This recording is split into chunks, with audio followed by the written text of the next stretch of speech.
number four for me was to not be afraid to move on from some relationships. And I found this both with certain friendships and industry partners, or even just our own team members. Mhm. um, there were people that weren't growing with us, either on like a personal level or a business level.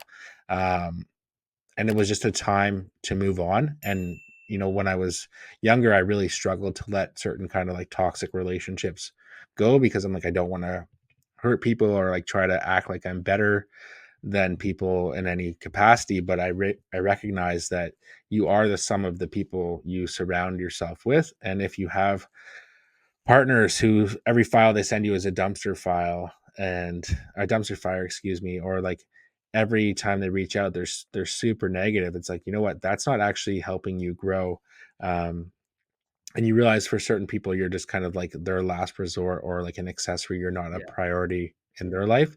And just to not be afraid to let those relationships fall away. Yeah, you really gotta look through and past the leads. The leads can be like you look at a referral partner and you're like, okay, they sent me 10 leads this month. Like that's great. But if you actually look at the quality of the leads, they're stealing time away from you because you're hopping on discovery calls with these borrowers that are just wasting your time, or they're not responding back and you're following up with these leads. So that's a great point. And I definitely have to go through mine this year at the end of this year and really just look through who's been a good partner of mine, who is someone that is sending me these shitty leads, or they have that negative attitude, or they're sucking my energy, and just move on. Like you said, that's a great point.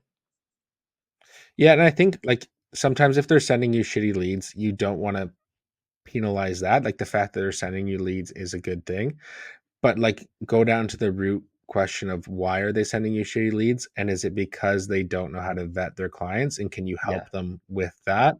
Or is it because they just use you as their last ditch effort for every single thing?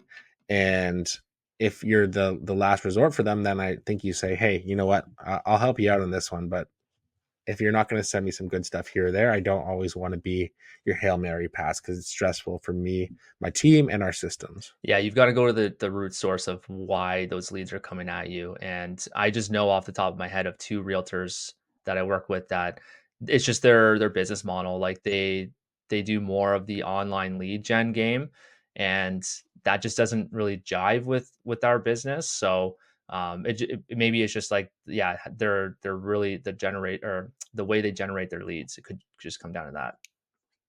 For sure.